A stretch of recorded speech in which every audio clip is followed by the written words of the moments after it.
Namaste and welcome, beloved mighty companions,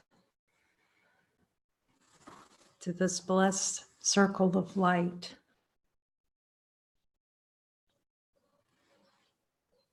Where we ask Jesus to show us and remind us of who we are. We can see immediately who we are. We're infinite light of being. Yet through the play of consciousness, the decision to experience something other than divine nature, we need the help of the one who knows to remember the light. So we start with what we are, what's so easily recognizable, the infinite light of being, infinite light. Before all thoughts, feelings, and emotions, what's here? It's a joyful exploration of what's here. And the light circles are just a joyful celebration that we can all hear Jesus. We can all hear that voice within. And if we're called here for this, we're called because we're committed. He says it takes conviction, the conviction that we have more value for ourselves than the idea that we have created of who we believe we are. And in that, so much joy and the simplicity that's being offered by Jesus, so preciously reflected in everyone who has been joining. We had a beautiful spontaneous joining yesterday, and it's so touching even to talk about it, to hear Janet speak, let Jesus speak through, and to hear Julia let Jesus speak through, and Teresa with Jesus, just to see how simple the conversation is really with the one who knows, and the expressions that how simple it is. It's just like a conversation with a really good friend. And this is what we're fostering in these light circles, and supporting each other through the continual joining, jumping and joining. So it's not for anyone, it's the celebration. It's how Jesus is teaching us to celebrate divinity by coming together to see what's true continually, because the ego wants to go off and be by itself and figure things out by itself, and everything can be helpful. Journaling, at least we're looking with Jesus. And he's just saying that the speed up is really joining with your brother is a way of denying the ego, deny that. It's a use of true denial. So we come together, starting with the light, to look at the lesson and ask Jesus to show us what we need to see. And that's seeing the power of asking him, what do I look at? Because we make an assumption. And I see, it's like Mooji says, the ego is going to throw all kinds of stones in the bush. Look at this, look at that. That's a problem. This is a problem. This, we don't know. And we're clearing or releasing. As he says, we don't know our advances from our going backpedaling. The ego is the big one, giant, constant backpedaling to try to get a backpedal from the light, when the light's already here, and the light of divine being is the light already here in our direct experience as light beings. Just notice that the light's already here. And any idea that anything outside ourselves can prevent us from seeing the light, us, from the recognition of infinite light within, is an idea believed. It's an investment that there can be something outside of infinite light to tell us that we can't be light. So we did watch Hacksaw Ridge last night. It's such a beautiful reflection of following under every circumstance, to get past all the doubt thoughts we have about who we are, even in the seemingly, quote unquote, what the ego would call a horrific war scene, and to follow and to express divinity in a war zone.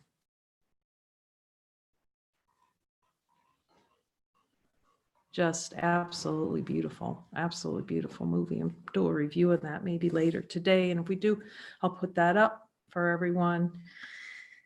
So we're 287 in this celebration that we can follow Jesus no matter what, because that's us. That's the light that's here. No us, there's just light.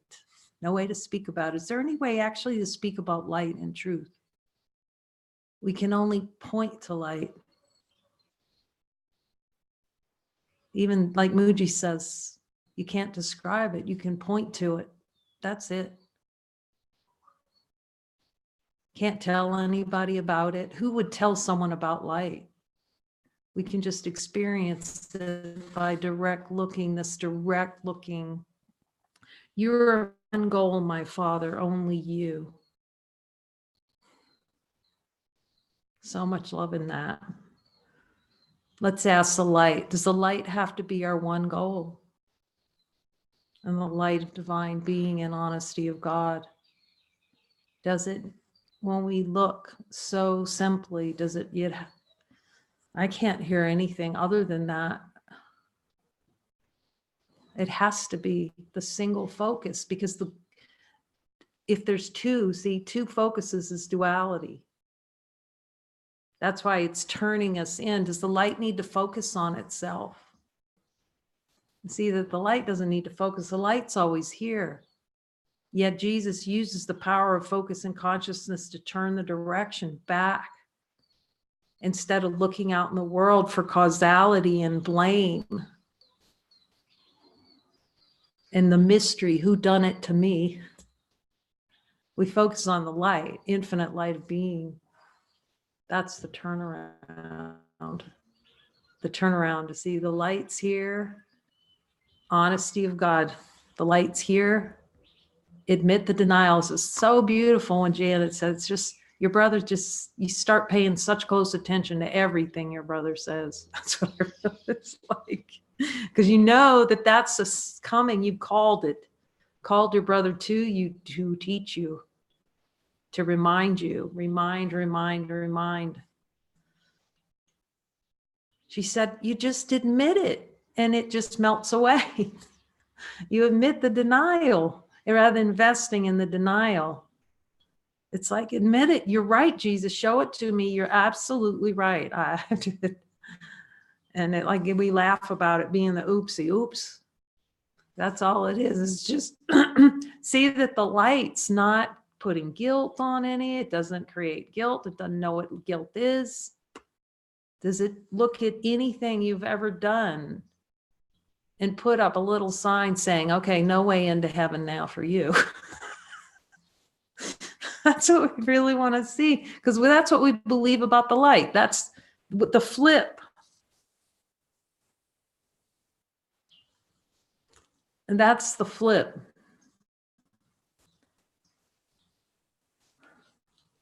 The flip is realizing, oh no, there's nothing outside doing this. There's no one out there. But then we don't want to see that. I certainly hear that's how it played. Oh, I don't want to see that. Oh, that it's okay to have this light, but I don't want nothing to be out there. It's just like, we just look with Jesus. Am I willing to see what's true?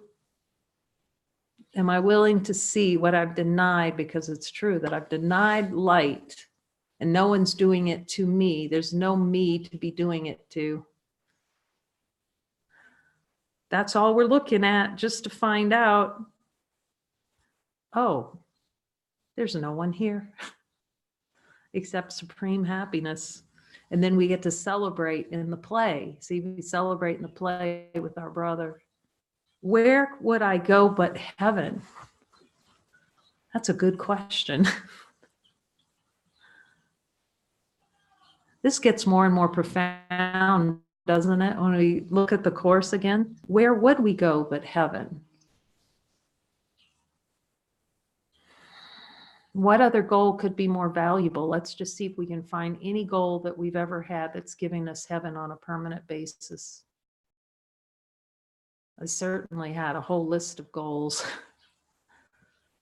And if you get your goal, you're going to win. Do you see that game? If you get the goal, you win. No, Jesus is going, we've already won. There's no goal that's more powerful than seeing what we already are.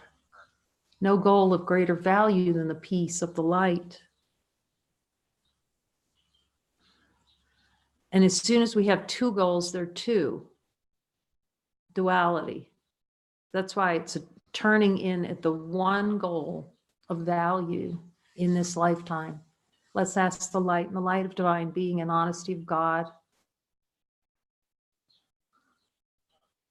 is the recognition and celebration of the light, the only goal worth having in our direct experience. Infinite love in that. Infinite joy. Infinite joy. Can you find a limit to joy in the light? At first, it may not, it just seems like the light's here because we've suppressed that desire for the desire suppresses the recognition that there's only joy. And so we keep looking with Jesus. What gift could I prefer before the peace of God?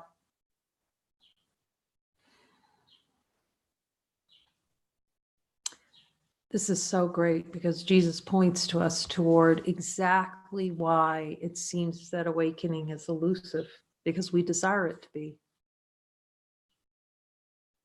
Let's ask the light. Is the only reason why spiritual awakening is elusive is because we desire to have an experience where it seems elusive.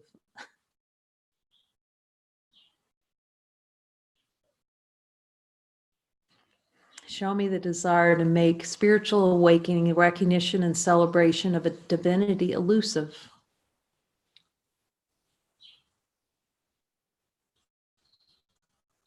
And Jesus just says simply by having a goal other than light.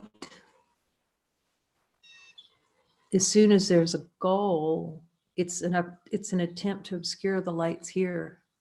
Does the light have any goals?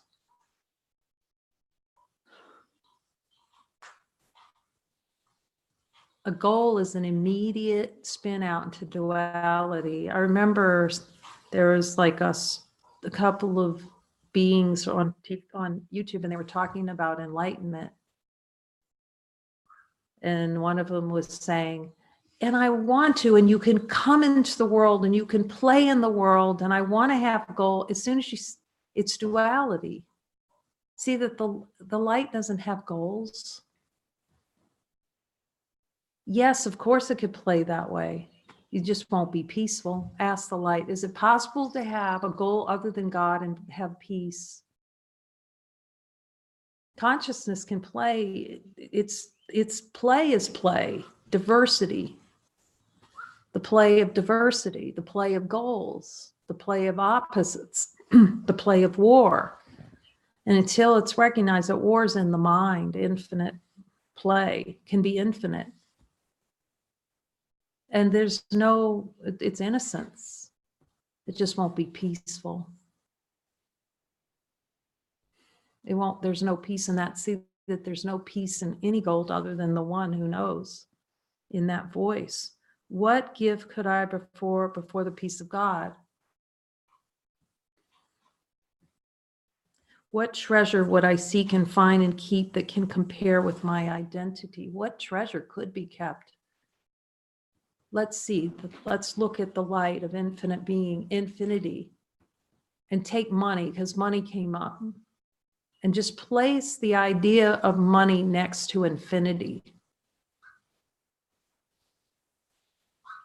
And let that concept be melted forever from the holy mind. Where did the concept of money come from?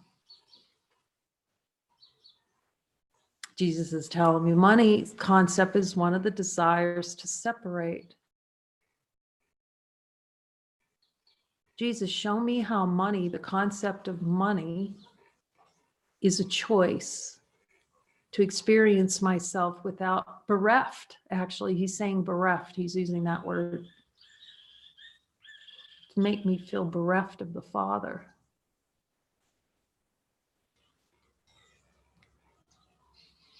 See how making money's been a goal. Actually, I could see that. Yep, I'll be safe if I have like this little hoard, the hoard of money. And you just notice with money, like there's never enough. See, it's a symbol in the mind of never enough. It's the way that consciousness plays the never enough game.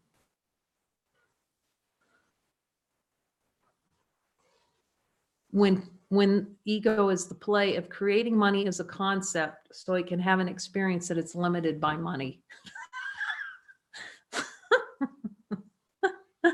Jesus, will you show me any limitation related to money? I'm willing to see it. Everything. Having it or not having it can show me who I am. Let's just ask, can the light of divine being, can money in any way tell me who I am? Yet notice in the play of consciousness how that goal, so that's a good goal to look at, that goal, that idea of working for money, getting money, having more money, having less money, see the play in it, how it splits that goal out from the goal of the Father. What desire is in that? Let's ask Jesus, what's desire is it below my level of awareness around money, around financial?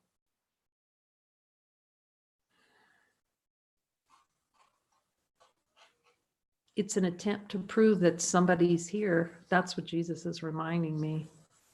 And I can see that in the play, you know, of wanting to have a house and the pride, see the specialness, having a house because I had money.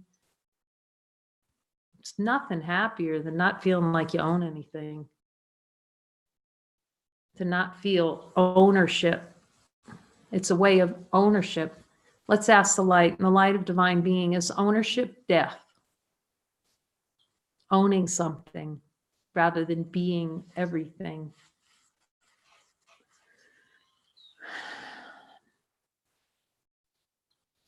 Let's just ask, is there any peace with the goal other than God? Ask the light of divine being that. God and his kingdom.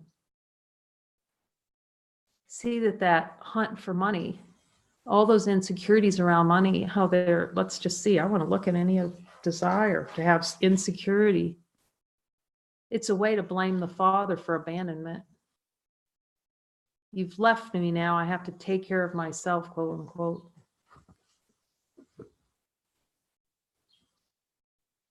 Is there any desire to feel abandoned by God through money, by not having enough? It's another way not to feel enough. See, we try to feel like more. We try to feel like less. The play of consciousness, less and more game. And somehow never enough. And then if we have a lot of it, then, oh my gosh, well, what if somebody breaks into my account and takes it? What if they get my password? See how much doubt, fear and doubt would come in. And what if this money disappears? Yet the spirit can use money. It just asks Jesus every time somebody walks up and needs money, do I give it? It's not mine. Who can own money? In the light of divine being, can we find something in there that actually owns money? You know, people talk about that. You come into the world without it, you'll leave without it. But just check, we're going to check that light and see if it has any pockets for money. Because we believe we need safety through money, that money gives safety. Money creates a sense of a future. Notice how money, the thought of money creates a sense of a future. It's for future. I need this. It's like a little squirrel running around on the trees and putting nuts in the pocket. Jesus will use it for practical. He said really clearly in a new covenant, there are lots of sadhus out there living on the street that have no money and poverty of spirit. So it's not giving away all the money. It may be a helpful step, We have to be willing to do that if God's our only source, because not having any is the way to see, can be the way to see that we are lilies of the field. Because there's such an identification with money, but it may not be necessary. Just give it to Jesus to decide what to do with it. That's the only piece.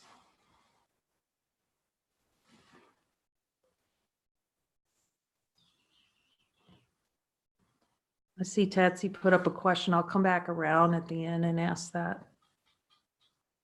What treasure, oh, this is why we're talking about money. What treasure would I seek and find to keep compare with my identity? What treasure could we find other than infinite light? Just see where money is a desire to experience limitation. Let's ask the light. Is money the desire to experience limitation? See how it can be used that way. See how free it is when you look down at money. It's like sometimes you don't know what that is. What is that really? But it's a great way to hold it up and see it. Just look at it and see how much charge there is, or how much charge when somebody asks you for money and your hand goes out to give it. To see the charge, oh, I feel good because I have some. We feel good because we're God, because we're light. But just notice how the energy flows, desire flows around cash, having it and not having it. Jesus, I'm willing to look at that 100%, because you can see we don't own money. Money owns us. We're owned by money. Consciousness lets itself be owned by a piece of paper, the light. We let the piece of paper own the light. And would I rather live with fear than love? Let's just ask. We can do honesty of God. Let's ask Jesus right now, in the light of divine being, honesty of God, am I really wanting to, would I rather live with fear than love? And just be honest when the light says. And if it says yes, okay, I'm willing to see it. Show me where I'm rather live with fear than love.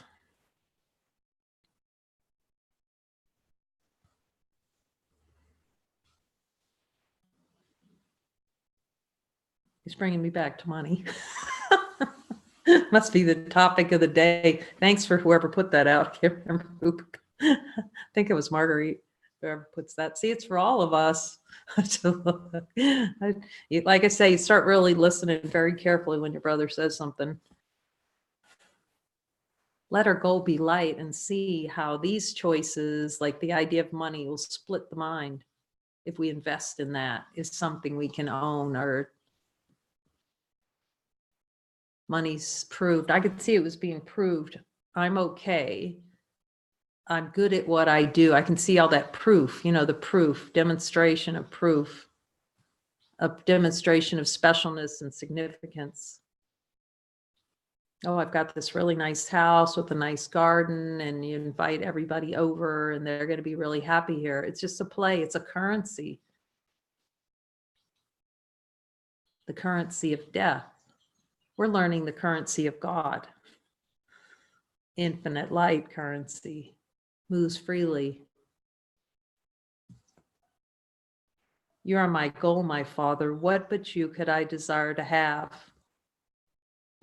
What way but that which leads to you could I desire to walk? And what except the memory of you could signify to me the end of dreams and futile substitutions for truth?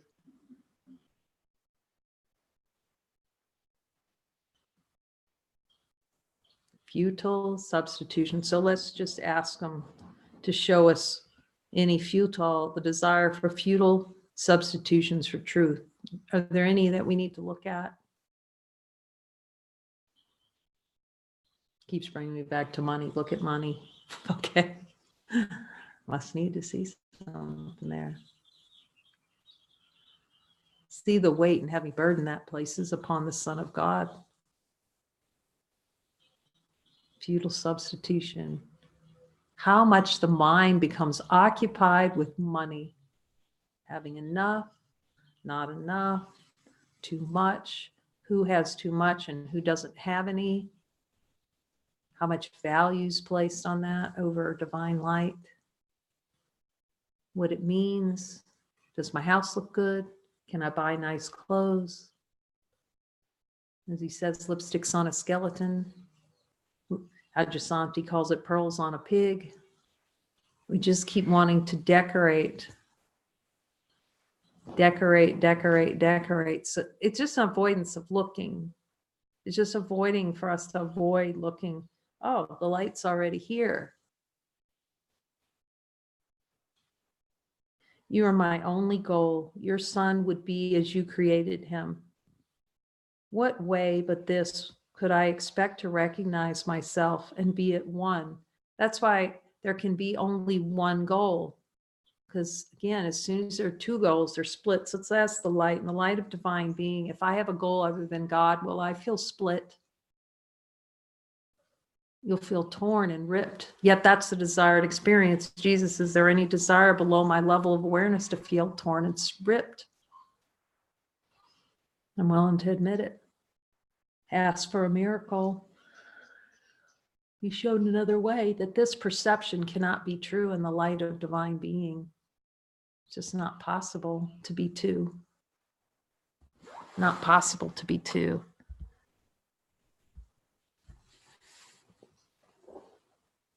Oh, that's wonderful.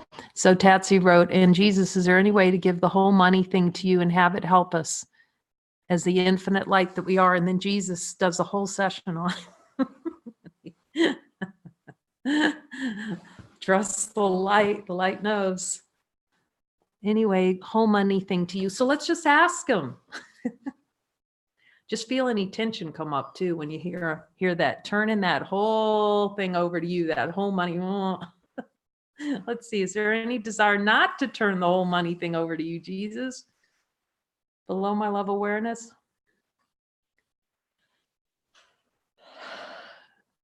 He said, free.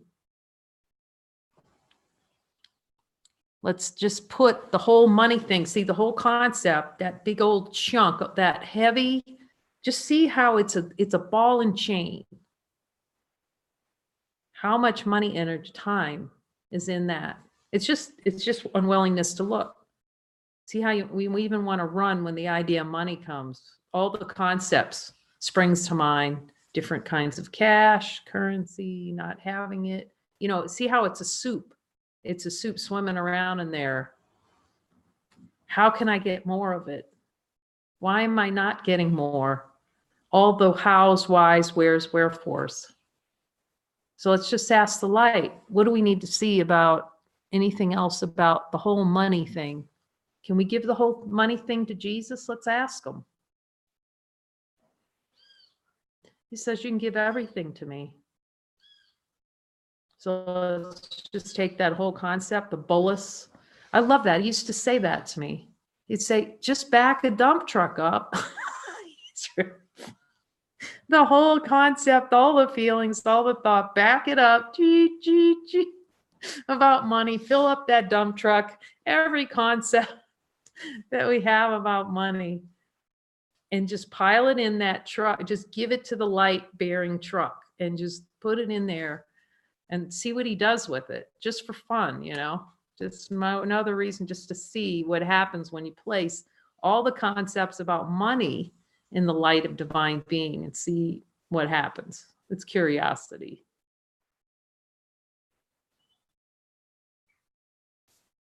Do I have any concepts else? And then just ask him, is anything else to toss into put into the fire of truth?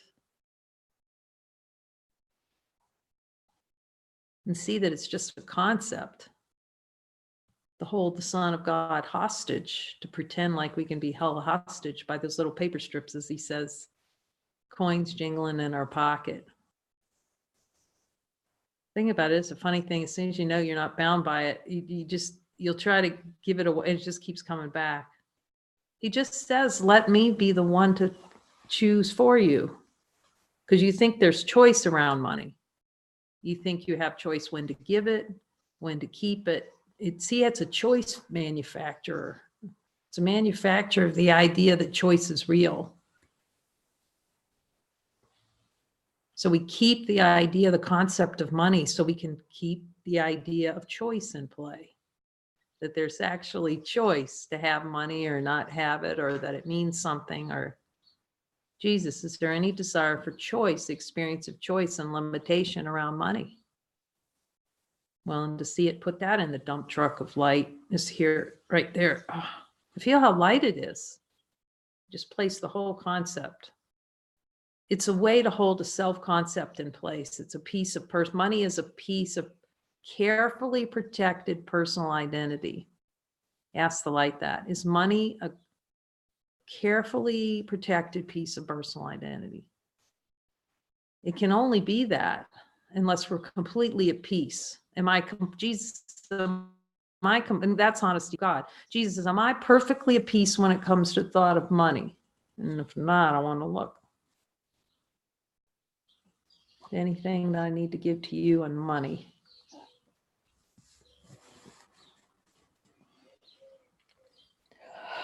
Where am I denying myself peace around cash? I'm looking.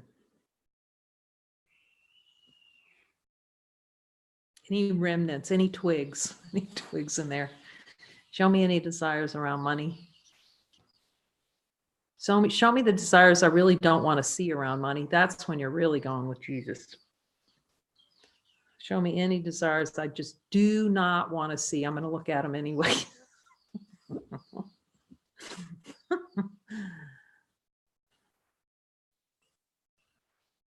Holy Son of God, the light of divine being. Thank you that money will serve you in some way to know the light better. Has any coin ever exchanged between two beings shown you who you are? Has it ever brought you peace? It's a means to separate giving and receiving as one. See, if I hand this money, then I get. Do you see the play? I'm going to give this money, then I'm going to get something. It perpetuates the idea that something is gotten for something given. So it splits giving and receiving. It's a play. See that money's neutral. You neither gain nor lose by having it. Does the light gain or lose by money?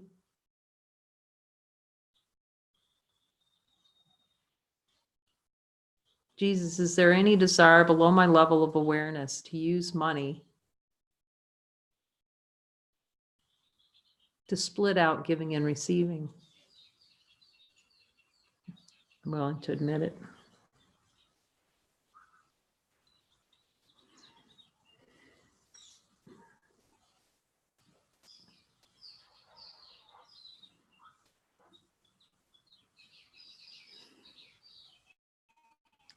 You are my only goal. Your son would be as you created him. See that the light doesn't have cash in there. Does the light have any concern about where money is or where money goes? Or that's why that's perfect peace. That's why I stay with the light and ask the light, Jesus, can we give all our concerns about money to you? And hear what he says.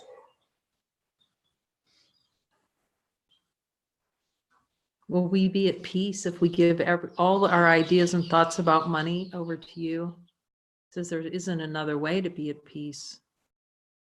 Because as long as those are kept, see, we want to keep those.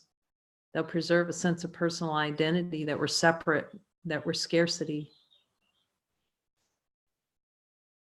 He says, look at the desire in money for salvation, that money has some kind of saving element. I could see that was a big part of the play.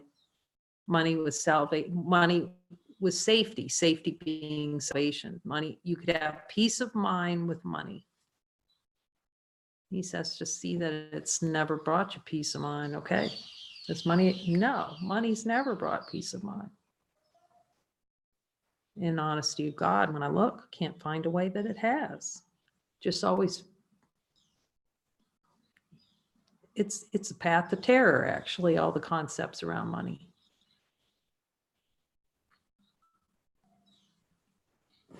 Thank you, Jesus. What way but this could I expect to recognize myself and be at one with my identity? You are my goal, my Father. Only you.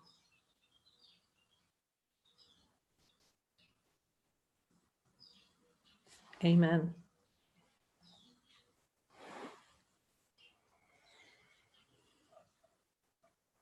Happy hologram.